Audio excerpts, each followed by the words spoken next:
अस्सलामुअलैकुम my to family, welcome back to my channel. सब लोग कैसे हो? उम्मीद करती हूँ सब लोग खैरियत से, ठीक ठाक, खुशबाश। अल्लाह ताला की फजल करम से आप लोग की दुआओं से मैं बिल्कुल ठीक हूँ। तो यहाँ पे मैं आज बना रही थी बनाना शेक। बनाना शेक के लिए यहाँ पे मैंने 4 केले और तकरीबन 2 से 1.5 मग जो है मैंने दूध लिया होगा। इसके अंदर 4 से 5 मैंने खजूरें डाली हैं। साथ में मुट्ठी भर के मैंने यहाँ पे अखरोट भी ऐड करे हैं इसके अंदर। ये शेक इतने मज़ेदार, इतना यम्मी और इतना हेल्दी बना था कि बस मज़ा आ गया इसको पीने के बाद। बहुत ज़्यादा शोर करने वाले हो गए हैं, तो वही बैकग्राउंड में बहुत ज़्यादा शोर आ रहा होगा जो आपको थोड़ा सा इग्नोर करना पड़ेगा, या चाहो तो नोट भी कर लो। खैर, और क्या चल रहा है आप लोग ज़रा कमेंट्स करके ज़रूर बताएगा। हमारे यहाँ तो सर्दियाँ ही नहीं आकर दे रही हैं भाई, मतलब नवंबर का भी मिड हो चुका है और अगले महीने दिसंबर और न्यू ईयर दोनों है। तो अभी तक सर्दियों का इस तरह से हाल है कि दिल ही नहीं कर रहा कि कोई स्वेटर निकाला जाए या कोई जैकेट पहनी जाए। हाँ, बच्चों के लिए थोड़ी बहुत है लेकिन अभी इतनी भी नहीं। हाँ, मैं बाइक पे जाती हूँ तो उसको फुल स्लीव्स और फुल पजामा वगैरह पहना देती हूँ, लेकिन अभी इस तरह का मौसम शुरू नहीं हुआ है कि हम इसको भी स्वेटर, इब्राहिम को ना कोई स्वेटर वगैरह पहनाए। यहाँ पे शेक तैयार हो चुके हैं और ये तकरीबन मैंने बनाया 1 कप अपने लिए और 1 कप अपने हस्बैंड के लिए। उसके बाद मैंने अपने सामने ससुराल वालों को लिए भी अलग से बनाया था। अच्छा जी, यहाँ पर जो है ना फिर मेरी मदर इन लॉ लेकर आई थी कुछ पिक्चर्स जो कि इनकी शादी की पिक्चर्स हैं। पिछले व्लॉग के अंदर आप लोगों के साथ मैंने शेयर किया था कि उन्होंने अपना लहंगा मुझे दिया है और साथ साथ में उनका लहंगा भी दिखाया था। तो बहुत सारे लोगों के कमेंट्स कुछ इस तरह के थे कि भाई जो वेयर किया हुआ है, मतलब वो जो ब्राइडल ड्रेस है तो वो ब्राइडल लुक के साथ दिखाया जाए, उसकी पिक्चर्स हैं तो हम बस शेयर करना। तो ये रही वही वो पिक्चर्स मेरी मदर इन लॉ की बारात डे की, और ये वही लहंगा है जो उन्होंने मुझे दिया है। आपको पिछले व्लॉग के अंदर मैंने दिखाया था, फुल डिटेल के साथ ड्रेस दिखाया था, तो ये वो ड्रेस के साथ पिक्चर्स भी दिखा दी भैया आपको। तो पहले ज़माने की दुल्हनें कुछ ऐसे ही हुआ करती थी, घर में तैयार कर दिया गया और घर में ही मेहंदी लगा के मायूं बिठा दिया, बारात हो गई, दैट्स इट। जब शायद इतने प्रोफेशनल सैलून थे या नहीं थे मुझे उस बारे में नहीं पता, लेकिन मैंने ज़्यादातर अक्सर यही सुना है और यही देखा है। मतलब मेरी अम्मी भी ये कहती हैं घर में तैयार कर दिया था या उन्होंने तैयार कर दिया था, अड़ोस पड़ोस में कोई मेकअप अच्छा आता होगा उन्होंने कर दिया, उस हिसाब से, उस दौर के हिसाब से तो ऐसे होता था। लेकिन प्रोफेशनल सैलून आई थिंक अब ज़्यादा कंपटीशन बढ़ चुका है। अब तो हल्के फुल्के पार्टी मेकअप, मॉडल मेकअप और ग्लैमरस मेकअप के भी तकरीबन इन लाइट्स मेकअप और लाइट्स इवेंट के लिए भी ना, मतलब आप समझ लो 10 से 15 हज़ार बड़े नॉर्मल चल रहे हैं। और उसके अंदर भी ऐसे नखरे जैसे लैशेज हम गुत लगाएंगे, नेल्स भी हम गुत लगाएंगे। अरे भाई लैशेज आती कितनी की है? कम से कम 100 रुपये की आती हैं, या अच्छी से अच्छी 200 की आ जाएंगी, या अच्छी से अच्छी 300 की आ जाएंगी, दैट्स इट। और क्या मतलब लैशेज और नेल्स को भी ऐसे बड़ा चढ़ा के बताना कि भाई हम लैशेज और लेंस लगाएंगे तो बिंदिया लगाएंगे। अरे भाई बिंदिया नहीं लगाई तो हर कोई कपड़े से कर रहा है, कोई हाथ से कर रहा है। अच्छा। और डार्क हो जाता था। अच्छा, ये इब्राहिम आ गए। और ये शादी की सालगिरह की है। कितनी अच्छी तस्वीरें हैं सारी। अच्छा, ये पहली सालगिरह। अच्छा, हाँ, यहाँ पे ये नहीं थे? नहीं, हो गया था, अम्मी के पास छोड़ कर रही थी। ये बैठा है शाहजेब। इब्राहिम निकल रहा है। कितना मिल रहा है। हाँ।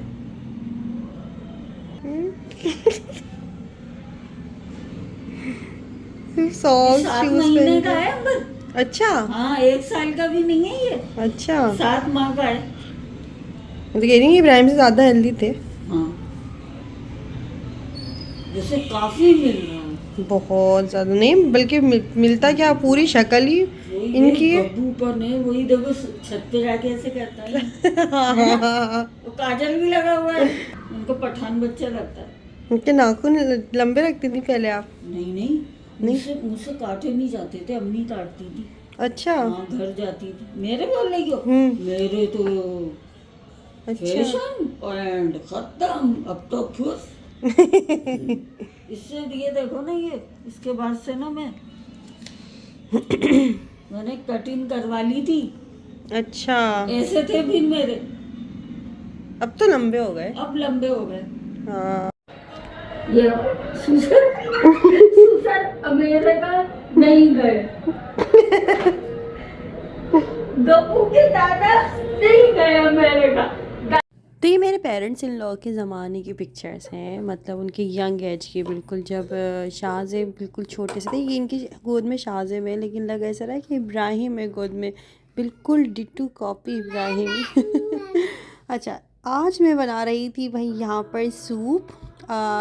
दिल कर रहा था, मौसम इतना ठंडा नहीं हो रहा था, लेकिन दिल कर रहा था कि थोड़ा सा सूप पिया जाए। और मैं साथ में बना रही थी यहाँ पे बर्गर।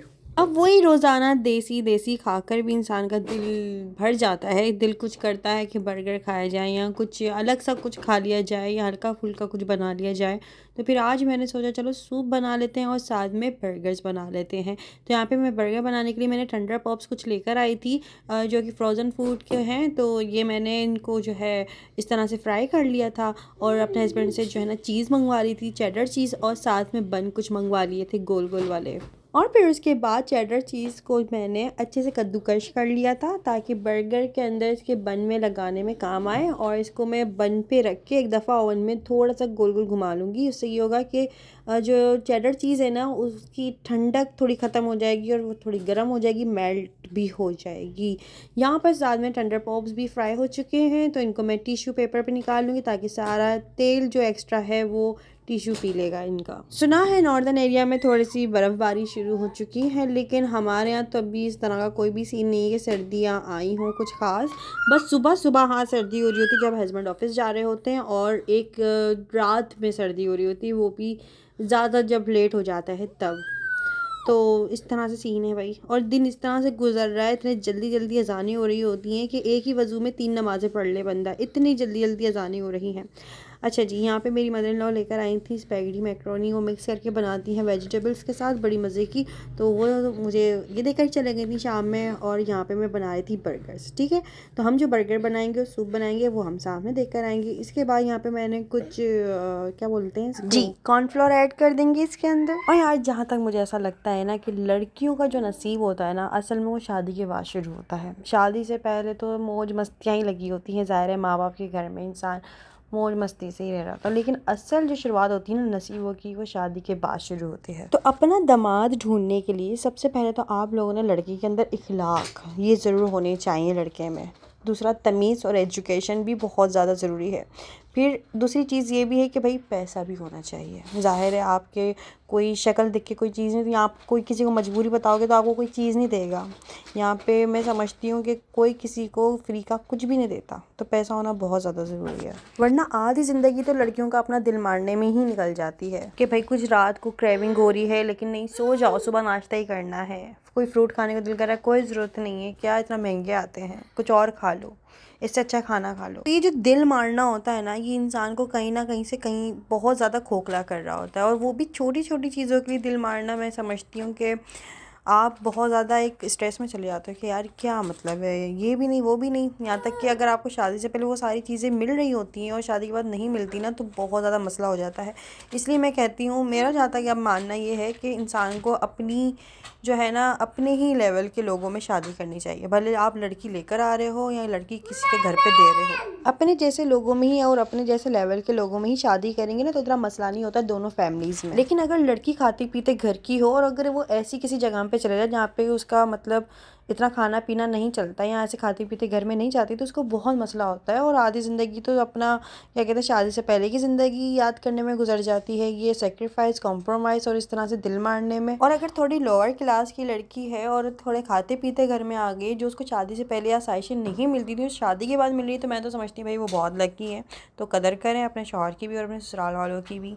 लेकिन अगर जहाँ पे खाती पीते घर से लड़की अगर थोड़े से इसमें चले जाए, तो उसके लिए ज़्यादा मसला होता है बानिस्बत उसके कि लड़की लोअर क्लास से जो है ना थोड़ी सी अपर क्लास में चली जाए। लेकिन आखिर में बात यही आ जाती है कि बात सारी होती है नसीबों की। बड़े बड़े घर की लड़कियां छोटे घरों में चली जाती हैं, छोटे छोटे घरों से लड़कियां बड़े बड़े घरों में आ जाती हैं, बात सारी नसीबों की होती है। लेकिन एक तरफ ये सोच भी आती है कि यार घरों से क्या ही होता है, घर तो इन लोगों से बनता है ना। अगर घर में रहने वाले ही लोग अगर दरिंदे और अच्छे ना हो, तो फिर फ़ायदा है ऐसे बड़े घर का। और अगर छोटे घर में रहने वाले लोग अगर अच्छे हैं, तो फिर बहुत अच्छी बात है, फिर तो इंसान का दिल भी लग सकता है। लेकिन ये सोच भी बिल्कुल फिजूल है कि हाँ वो छोटे घर के तो लोग अच्छे ही होंगे, बड़े घर के लोग हैं तो बिगड़े हुए ख़राब ही होंगे, ये बिल्कुल बेकार सोच है। मैं समझती हूँ अच्छे बुरे लोग हर जगह पे होते हैं, बस इनका इंसान को ना पहचानने में थोड़ी सी देर हो जाती है, या इंसान फ़ौरन भी पहचान लेता है। लेकिन वही बात है कि अगर लोगों का पहले से पता लगने लग जाए तो फिर तो इतनी तलाक़ें और इतनी इश्यूज़ ही ना बने, इतने धोखाधड़ी ना हो, इतना फ्रॉड ना हो, इतने मसले मसाइल ना हो, इतनी सारी चीज़ें पता नहीं क्या क्या मुसीबतें हैं भाई।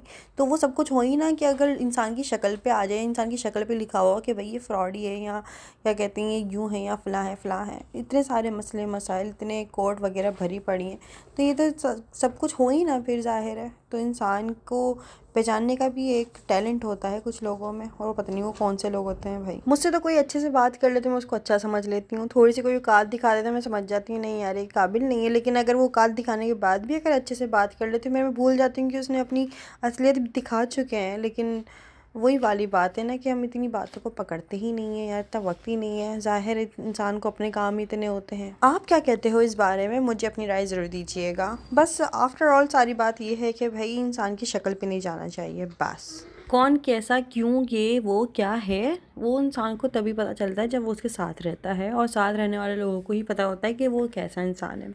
That's it. बाकी शक्ल सूरत में और आसपास के लोगों में कोई नहीं बता सकता है कि कौन कैसा है, क्या है क्या नहीं है। आप लोग क्या राय रखते हो इस बारे में मुझे कमेंट्स करके ज़रूर बताइएगा। बातों में हमारे यहाँ पे बर्गर्स भी तैयार हो चुके हैं और पता भी नहीं चला। अच्छा जी, यहाँ पे मैंने बर्गर्स को रेडी कर लिया है। बर्गर में मैंने कुछ बर्गर में मैंने कुछ खास ऐड नहीं किया था, जस्ट कुछ सॉसेस ऐड करी हैं, केचप और मायोनीज़, चिकन स्प्रेड, और यहाँ पे मैंने सूप भी रेडी हो गया है भाई। बहुत मज़ेदार बना था सूप। सर्दियों में खाने के तो अलग ही मज़े होते हैं, और सर्दियों में हर चीज़ को पकाने का भी मज़ा आ रहा होता है और खाने का भी मज़ा एक अलग ही आ रहा होता है। क्योंकि गर्मियों में तो ऐसा लग रहा होता है कि हर चीज़ एक टास्क है। मतलब खाना बना रहे हैं तो उसमें पसीने आ रहे हैं, पता नहीं क्या क्या झुंझलाहटें अलग हो रही हैं, गर्मी अलग लग रही है, कुछ पकाया नहीं जा रहा है, और पका लो तो फिर खाया नहीं जा रहा। तो हर चीज़ एक टास्क लग रही होती है। सर्दियों में हर चीज़ का मज़ा आ रहा होता है। तो ये बात है। बाकी आप लोगों को सर्दियाँ पसंद है या गर्मियाँ पसंद है मुझे कमेंट्स करके ज़रूर बताइएगा। वीडियो पसंद आया हो तो वीडियो को लाइक भी कर लेना। यहाँ पे मैं सूप निकाल के अपनी सास के घर लेकर जा रही हूँ, और यहाँ पर अब मैं जो है अपने और अपने हस्बैंड के लिए भी सूप निकालूंगी। तो ये था कि हिसाब से बनाया था, और जब मैं कोई चीज़ हिसाब से बनाऊँ और वो पूरी हो जाए ना तो मेरा तो दिल खुश हो जाता है कि चलो अब नेक्स्ट डे के लिए इसको फ्रिज में नहीं रखना पड़ेगा भाई। फ्रिज में रखने से मतलब ये होता है कि इसको 2-4 हफ्ते के लिए फ्रिज में रखो, फिर वो सड़ जाएगी तो फिर इसको डस्टबिन में डाल देंगे भाई। तो खामा खाई की चीज़ होती है। हाँ, अगर दूसरे दिन बाई चांस निकाल दी तो खा ली, वरना अगर वो दूसरे दिन भी खाने में नहीं आए तो फिर समझ लो कि अब वो ख़राब होकर ही बिकेगी। तो एक बर्गर और सूप का बाउल में देकर आ गई थी सामने। इसके बाद हम लोगों ने फिर खाना खाया है बैठकर। यहाँ पर आज का डिनर ये था, बर्गर्स बनाए थे, सूप बनाया था, बस दैट्स इट। और इसी में पेट भर गया था, अल्लाह का शुक्र है।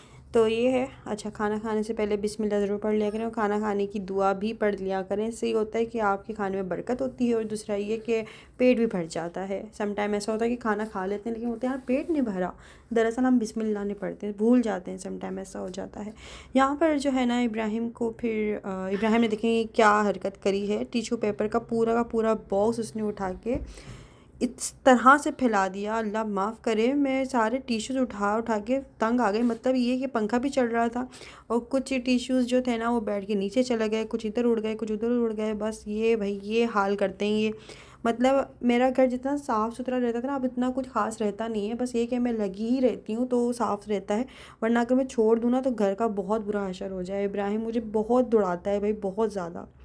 कभी यहाँ से कोई चीज़ उठा रही होंगी, कभी कोई यहाँ से चीज़ उठा रही होंगी, कभी कुछ हर चीज़ उठा के फेंक देता है। मेरा घर बहुत बिखरा हुआ होता है, बस मैं उसको उठा के समेटते रहती हूँ। खैर, आज का व्लॉग कैसे लगा है मुझे कमेंट्स करके ज़रूर बताइएगा। वीडियो पसंद आया तो वीडियो को लाइक भी कर लीजिएगा। चैनल पर नए हो अभी तक सब्सक्राइब नहीं किया हो तो जल्दी सब्सक्राइब कर लीजिएगा। इंस्टाग्राम पर, फेसबुक पर और टिकटॉक पर, वहाँ पर मिनी व्लॉग्स अपलोड कर रही हूँ। आजकल ये सीरीज़ शुरू करी है तो आप लोग वो भी देखिएगा, साथ में मुझे फॉलो कर लीजिएगा। फिर मिलते हैं नेक्स्ट वीडियो में, तब तक के लिए दीजिए इजाज़त। अल्लाह हाफ़िज़, बाय बाय।